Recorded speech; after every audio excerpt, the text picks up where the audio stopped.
thank you to Huel for sponsoring this video. More on them in just a bit. Well, hello there, citizens of the Reject Nation. Roxy and Gregor here at IMAX headquarters right now. What did we just watch, Roxy? F-frickin-1. When I saw a trailer for this, I was like, okay, I gotta watch this in IMAX because I saw the trailer in IMAX. This is shot for IMAX. The format it's meant to be seen in, as you know, massive shill. You're the IMAX guy. I would love for that to be my reputation. If I die, I would love to be like, he loved IMAX. You don't rep anything the way you rep IMAX. No, but that doesn't mean a movie's good just because it's shot with IMAX. It usually elevates a movie. Leave a like on this video, by the way. So, look, I didn't even know what F1 was. Like, I didn't know about the... As a sport. I didn't know about any of that. So I know close to nothing when it comes to racing. I had no idea. Like, oh, this is kind of like a whole worldwide thing that they got going on here. I had no idea about Jack. It certainly is, Greg. I'm a huge sports girl in general. F1 is not my thing, but I have so much respect for Formula One because you see what they do. You see what kind of athletes they have to be. I'm a little more familiar than you, perhaps. However, I don't know the rules and regulations, and I actually feel like this movie did an amazing job for people like you and me who don't know what's going on of making sure that we were very much in the know in a not annoying way. Yes, that's one of the big positives about this movie. So I'll try to explain the plot as someone who doesn't know what the hell this sport is really about, even though I was able to follow the movie the entire time. Brad Pitt is kind of like a old timer. He's never really won the F1 before. And now he's brought into F1 by his friend Javier Bardem, and they all need to rise to this challenge here. And after 30 years of not racing. And then there's this new guy. His name Damon Idris. I believe that's the actor's name. And he's like a young hotshot guy, and Brad Pitt is like, oh, I kind of know what I'm doing, and I'm a little bit of like the American rebel, but it's all about teamwork. This whole movie is about teamwork, more than just them as a team learning to work together. It's like everyone. You know those guys when they have to like put the cars and the tires back together. It's even about them. I was so surprised by how much of an ensemble this movie was with Brad Pitt as the lead. But Roxy, what are your feelings on this film? What are your first thoughts, your feelings? So I heard from people that this was actually one of the best movies of the year. And I was like, F1? F1 is going to be one of the best movies of the year. Are you telling me that? And it didn't really make sense to me because this is kind of, it felt like a popcorn movie, the way that it was advertised. I just felt like it was going to be a fun summer blockbuster. But now I completely understand why they're saying it. And it is absolutely, without a doubt, one of the best movies of the year. I think because of the heart and like you spoke about, the teamwork element makes this more than just about one man's journey. It makes it about the sacrifices we make, the mistakes we make along the way, how we use those to become either better or bitter and to help other people avoid the mistakes that we've made. I just think that the plot was simple and yet very complex because every character's motivation was a little bit different. And I think that they were all relatable, which is hard to do in a movie like this. I fully agree with you. When I saw the trailer for this, I was excited by the racing. It looked formulaic in terms of the plot. And while it is formulaic in the plot, this was an exciting, rousing time. Moving. There is so much racing in this film, and yet it never becomes numb. It actually gets more exciting, even though it starts exciting, remains exciting, and continues to get more exciting till the very last race of this movie. It's kind of a long movie, doesn't feel its length. What'd you think of Brad Pitt, man? Oh, gosh. Well, first of all, Greg, that's such a solid point about the amount of racing that there is, because with Brad Pitt at the helm of that, but a lot of sports movies, I think, are afraid to be a sports movie. And so they really don't focus on the actual sport that they're showing. They focus on the characters. This is at least half of the movie. We're on the racetrack. It's a good balance. Yeah. Because the plot is also like the character development and the plot is driven a lot during the races Pun as well. intended. Yeah.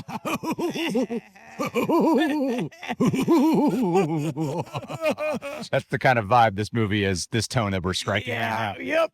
Okay, so Brad Pitt, though, I think that he's perfect. I think he's perfectly cast. I think he's perfect. It's not a surprise that this is the same team that did Top Gun Maverick, the director and the cinematographer, because this felt very much like how they let Tom Cruise lead that ship and also be a mentor to all of these up-and-comers. They let Brad Pitt do do the same thing. And I was thinking about this. It's been a long time since I saw Brad Pitt in a movie, and I was like, yeah, I love that Brad Pitt movie. But growing up, he was that guy. Yeah. Ooh, this bug around you. What are you going to do? I'm trying to ignore it and act like it's not in front of my face right now is what I'm trying to do. Bug. Imagine you were in a car right now racing. You can't flinch because of the bug. Oh, no, I would totally destroy the 405 freeway right now. He did what Tom Cruise did for Top Gun Maverick. Brad Pitt does for this movie. And I think they needed a real star because the rest of the people you might recognize from one thing or another, but Javier Bardem, but the two of them are the only like A-list names in this. Yeah. Reject Nation. I've been following a specific macro plan all year. Well, at the end of January. At the end of January, I weighed 218 pounds. Here's a photo. And as of this week, I'm down to 173, and here's a good lighting photo. It's coming in. I'm so close. I got to do a photo shoot. Anyway, part of hitting my goals means being extra intentional about what I put into my body. And one of those things that's helped me stay on track is this little bad boy right here. This is Huel's Black Edition Ready to Drink. Cheers.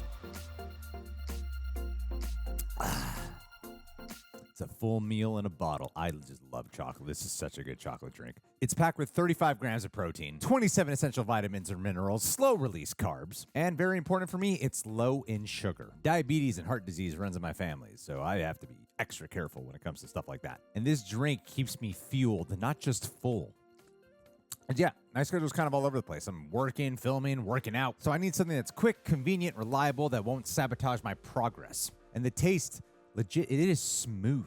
I just want to keep drinking it and not talk to you right now. And it doesn't have that chalky thing that a lot of those shakes have. You know what I'm talking about. And they got a variety of different flavors. Chocolate is still my favorite one. And it's great that Huel shipped around 500 million meals around the world. So if you're trying to stay dialed in like myself or just save time while eating, a great way to support your body and a great way to support the channel too, you can go to Huel.com/rejects and use code REJECTS to get 15% off your first order. Minimum $75. Huel.com/rejects and use code REJECTS to get 50% off. Fuel your body right even when life's busy. You will not regret it. Thank you, Huel, for being a part of my fitness journey. This really showcases that Brad Pitt truly is a movie star. He really is. He really. So you loved him too? I loved him in this film. He's got that like cool guy, laid back thing that Brad Pitt has, but you could feel like this pain underneath. I felt like a passion from him in this movie that I haven't quite seen in him in a while. Do you think he related to the character at all? I think there's like specific things that they expositionally throw out there. I'm like, sounds like this is a personal thing for Brad Pitt that he's doing right now. Yeah, you definitely. I think there's 100% ways to liken it to him. And what you were saying about the director, Joseph Kosinski, with his direction, I actually feel like this might have been even more personal for him than Top Gun, because Top Gun is like a legacy sequel. You really know that when Tom Cruise is involved, it's very much a Tom Cruise production. Whereas I noticed that this story was by Joseph Kosinski. There's this perfect blend, how we liken Edgar Wright to choosing soundtracks or James Gunn for soundtracks. The soundtracks in this movie feel very specifically calculated and chosen, edited to it. Not to mention Hans Zimmer does the score. Whilst the Hans Zimmer score feeling a little bit like what Daft Punk did with Tron Legacy or Harry Gregson Williams, like he actually uses a little bit more electronics this time around, which is very fitting for the movie. The rest of the cast, like him and Javier Bardem, have incredible chemistry. So good. They're so good. freaking good together in this movie. Let me ask you this. This is what I thought about the second this ended, which I can't believe I'm asking this question. Do you think this is going to be nominated for Oscars? I feel like there's plenty to nominate for. I don't feel like script-wise, probably not. I mean, because like the plot is very much like a formulaic plot, but it's still like rewarding and cathartic. But I think for now that they've introduced the stunt awards, I think there's a lot to nominate. There's sound design, especially on IMAX. The sound design is the first 10 minutes of this movie is going to grip you. And then you're like, okay, I know what I'm in for. And it's, if you watch the trailer, a lot of times these movies, like what you were saying of how they're afraid to embrace the sports element. This movie like knows like what to give its audience. And even with it being formulaic, it somehow feels appropriate for what this movie is setting out to do, because they bring the complexity within the nuance of the characters. And that's all you really need,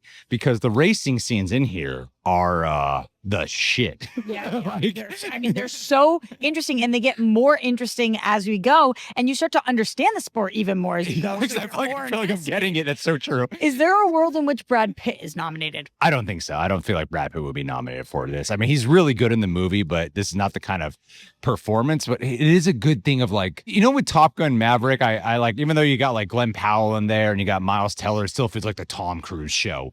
What I loved about what they did with this one, not to just make this like a one-to-one comparison, even though there's obvious ways you can do it, like this is Top Gun on wheels, is that Brad Pitt really leads an ensemble and like the other characters get a shine. The character named Kate, I don't know the actress's name. She's a feature actually, I thought that was Rebecca Ferguson in the trailer. It is not Rebecca Ferguson. It does look so much like Rebecca Ferguson. I went into this 100% thinking Rebecca Ferguson. That's I was like, so weird. I thought the same thing when yeah. watching it. I was like, it's crazy how much this woman looks like Rebecca Ferguson. But she brings a lot of power to the screen. She's got a great presence. The young rookie guy, Damon Idris, I think is a great up-and-comer as well. Fantastic. Hot stuff. He was really hot. I was watching it like, I will but this definitely is like totally Roxy's type right now. Yeah. Where we sit in the theater, we sit in complete opposite ends because we can't stand each other in real life and just pretend for camera. It works. No, it's because Greg insists on sitting in the middle and I insist on sitting on the edge for our own personal reasons.